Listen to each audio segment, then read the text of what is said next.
વિદ્યાર્થી મિત્રો, આજે આપણે સંભાવના વિશે આગળ અભ્યાસ કરીશું. આપણે સામાન્ય બોલચાલની ભાષામાં સંભાવના, તક, મોટે ભાગે, શક્યતા વગેરે શબ્દોનો ઉપયોગ કરીએ છીએ. તો કોઈ પ્રયત્નની ચોક્કસ પરિસ્થિતિમાં વિશ્લેષણ મેળવવાનો જ્ઞાનિતિક અભ્યાસ એટલે સંભાવના. કોઈ પ્રયત્નની ચોક્કસ પરિસ્થિતિમાં વિશ્લેષણ મેળવવાનો ગાણિતિક અભ્યાસ. તો એમાં ઘણી બધી વ્યાખ્યાઓ આવે. એમાં પ્રયત્ન, તો પ્રયત્ન એ ક્રિયા છે જેમાં એક કે તેથી વધુ પરિણામ મળી શકે. બીજી વ્યાખ્યા છે ઘટના. તો પ્રયોગ માટેની ઘટના એ પ્રયોગના કેટલાક પરિણામોનું એકત્રીકરણ છે. સંભાવનાની વ્યાખ્યા સૂત્ર, તો સંભાવના બરાબર ઘટનાના ઘટકો છેદમાં પ્રયત્નોની કુલ સંખ્યા અથવા મેળવેલ પરિણામ છેદમાં કુલ પરિણામ. તો આ રીતે પણ સૂત્ર લખી શકાય. તો પાઠ્યપુસ્તકમાં 83 થી 84 નંબરનું પાન છે, 83 અને 84. એમાં તમે કોઈ સ્કૂટર શરૂ કરવા જઈ રહ્યા છો તો એની સંભવિત શક્યતાઓ શું હોઈ શકે? કેટલી શક્યતાઓ હોઈ શકે? તો 2, સ્કૂટર ચાલુ થાય અથવા સ્કૂટર ચાલુ ન પણ થાય. એવી રીતે જ્યારે આપણે એક પાસો ફેંકીએ ત્યારે કઈ 6 સંભવિત શક્યતાઓ રહેલી છે? તો જ્યારે આપણે પાસો ફેંકીએ ત્યારે 6 સંભવિત શક્યતાઓ રહેલી હોય. એમાં પાસાની ઉપર 1 આવે પહેલું, બીજું પાસાની ઉપર 2 આવે, ત્રીજું પાસાની ઉપર 3 આવે, ચોથું પાસાની ઉપર 4 આવે, પાંચમું પાસાની ઉપર 5 આવે, પાસાની ઉપર 6 આવે. અહીંયા ત્રીજો દાખલો છે. આકૃતિમાં દર્શાવ્યા મુજબનું એક ચક્ર જ્યારે તમે ગુમાવો ત્યારે શું શક્યતાઓ રહેલી છે? અહીંયા તકતી આપેલી છે. એટલે શક્યતાઓ એટલે જ્યારે ચક્ર ઊભું રહે ત્યારે દર્શક કાંટો કયા વૃત્તાંશ પર આવશે? તે. તો ચક્રને ગુમાવ્યા પછી ચક્ર ફરતું બંધ થતાં શક્ય પરિણામો નીચે પ્રમાણે છે. પહેલું, દર્શક કાંટો A પર ઊભો રહે. બીજું, દર્શક કાંટો B પર ઊભો રહે. ત્રીજું, દર્શક કાંટો C પર ઊભો રહે. ચોથું, તમારી પાસે આકૃતિમાં દર્શાવ્યા મુજબના એક ગળામાં વિવિધ રંગોવાળા 5 દડા રાખેલા છે. તમારે તેમાં જોયા વગર કોઈ એક દડો પસંદ કરવાનો છે. તમને કયા રંગનો દડો મળશે એની પ્રયત્નોની યાદી બનાવો. તો એના આપણે પરિણામો જે મળે એની યાદી બનાવીએ તો પહેલું દડો W મળે, બીજું દડો R મળે, ત્રીજું દડો B મળે, ચોથું દડો G મળે, પાંચમું દડો Y મળે. પાન નંબર 84 પર બીજી એક આપી છે સંભાવના માટેનો દાખલો. એમાં પાસો ઉછાળવાની રમત છે.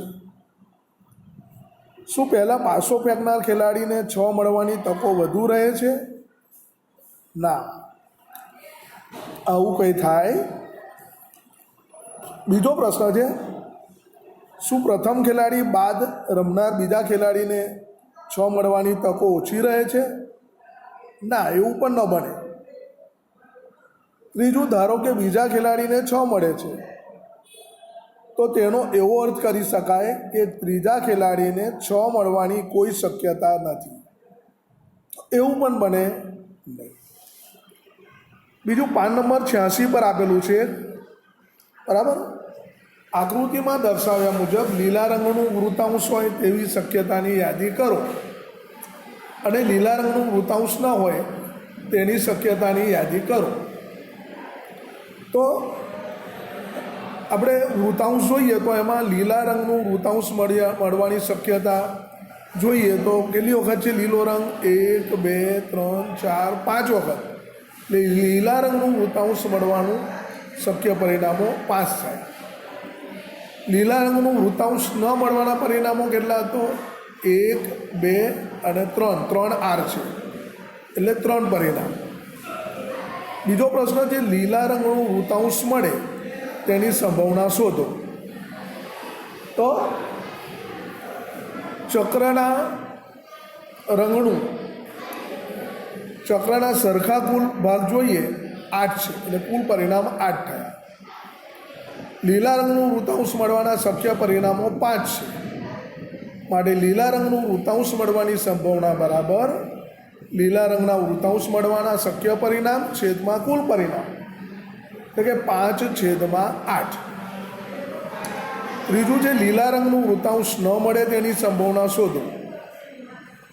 તો લીલા રંગ સિવાયના વૃતાંશ કેટલા છે? 3. એટલે લીલા રંગનું વૃતાંશ ન મળવાની સંભાવના 3/8 મળે. હવે 5.3 જોઈએ આપણે.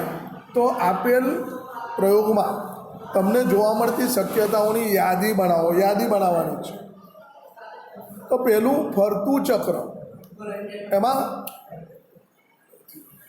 ચક્ર ફેરવતા મળતા પરિણામની શક્યતા A B C કે D. બી એક સાથે 2 સિક્કા ઉછાળવા.